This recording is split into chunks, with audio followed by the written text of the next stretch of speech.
इस इंपोर्टेड हुकूमत नूं खतरा सी कि अगर मैं अपना आर्मी चीफ लै आया तो इन्हां दा एहतसाब नहीं रुकेगा। न्यूट्रल्स नूं भी चाहिदा है कि वह एक वारी अपने गिरेबान दे विच झाती मारन। इमरान खान दे इस स्टेटमेंट ने हुकूमत ते फौज नूं कड़ी तनकीद दा निशाना बनाया।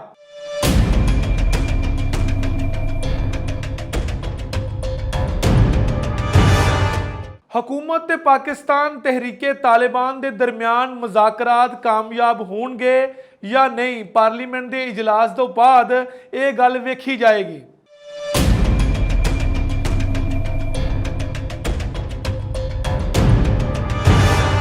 सत श्री अकाल, नमस्कार ते अस्सलाम वालेकुम। तुसी वेख रहे हो इंडोज टीवी आस्ट्रेलिया ते मैं तुहाडा मेज़बान नासिर अली। पाकिस्तान बुलेटिन दे विच तुहाडा स्वागत है।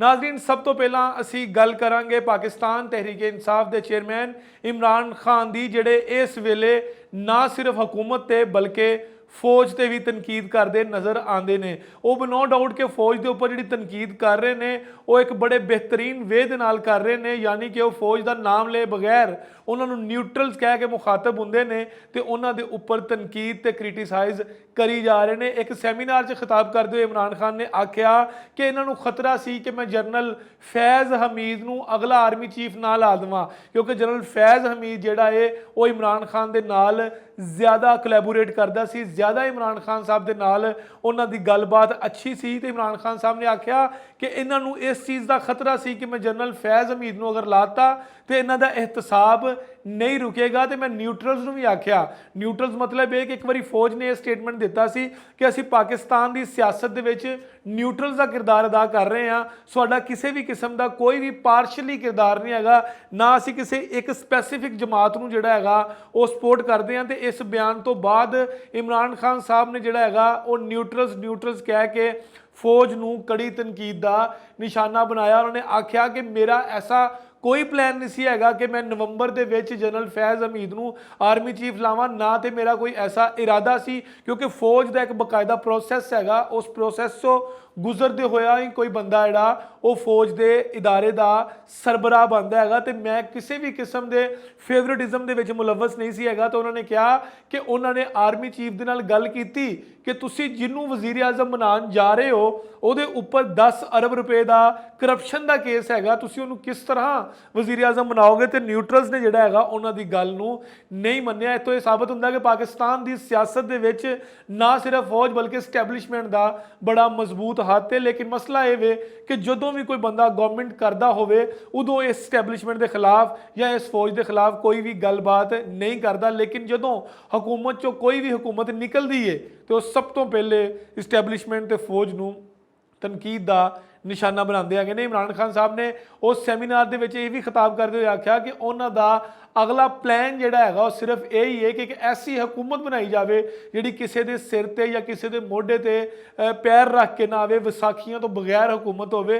तो उस हुकूमत नूं ही पाकिस्तान के मुस्तकबिल बेहतर करने वास्ते इस्तेमाल किया जा सकता है। उन्होंने सैमीनार तो मजीद खिताब करते हुए आख्या कि इस वेले पाकिस्तान की आवाम जिहड़ी हैगी है वो बहुत ज़्यादा महंगाई की वजह तो परेशान है। तो आवाम ने उपर जिहड़े पैट्रोल ते बिजली के बंब सुट्टे जा रहे हैं, ये तो सिर्फ गरीब तबका ही जिहड़ा हैगा वो ही परेशान होएगा। उन्होंने आख्या कि जदों भी कोई नवीं गवर्नमेंट आती है तो वह आके गरीबां नूं सबसिडी दिंदी है, ना कि वह गरीबां दे उपर इस तरह के जिहड़े एक ला तादाद किस्म के टैक्सिस तो भरपूर जिहड़ा हैगा वो कीमत पेट्रोल की तो दूसरिया चीज़ों की वधांदी है। इमरान खान साहब का मजीद ये आखना सी कि उन्होंने अपनी गवर्नमेंट के विच आवाम नूं सबसिडी देने वास्ते बहुत सारे प्रोग्राम शुरू किए हुए सी, लेकिन इस गवर्नमेंट ने आंदे ही वो प्रोग्राम खत्म कर दिते।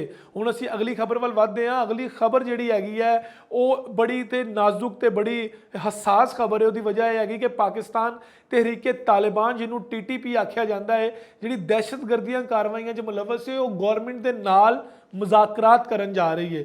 एक बड़ी वड्डी गल है कि गवर्नमेंट ने एक ऐसी जमात के नाल टेबल टॉक करने का फैसला किया है जिहड़ी जमात ने ना सिर्फ फौजियों को निशाना बनाया है बल्कि आम सिविल लोग जिहड़े हैगे ने उन्हां नूं भी दहशतगर्दी की कार्रवाइयां दे विच उस तो इलावा खुदकश हमलियां दे विच लोकां नूं मारिया है। पाकिस्तान के जिहड़े वजीरे कानून हैगे ने राणा सनाउल्ला उन्होंने गल जिहड़े साडे वजीरे दाखिला ने राणा सनाउल्ला उन्हां दा इह गल आखना सी कि असी आइन के मुताबिक जिहड़ा हैगा वो काम करांगे, आइन तो बगैर असी जिहड़ा हैगा इस जमात के नाल किसी भी किस्म के मुज़ाकरात नहीं करांगे। उन्होंने कहा कि इस जमात के कुछ ऐसे लोग भी हैगे ने जिन्हां दे गुनाह नाकाबले माफ़ी ने, लेकिन कुछ लोग ऐसे भी ने जिहड़े जेलों 'च बैठे हुए ने तो उन्हां दा जिहड़ा गुनाह हैगे ने उन्हां नूं माफ़ किया जा सकदा। अगर उन्हां नूं इसे तरीके नाल असी जेलों 'च बंद रखांगे तो उन्हां दे बच्चे भी दहशतगर्द ते शिद्दत पसंद पैदा होणगे। राणा सनाउल्ला साहब के इस बयान तो साफ नज़र आ रहा है कि TTP के नाल मुज़ाकरात जिहड़े हैगे ने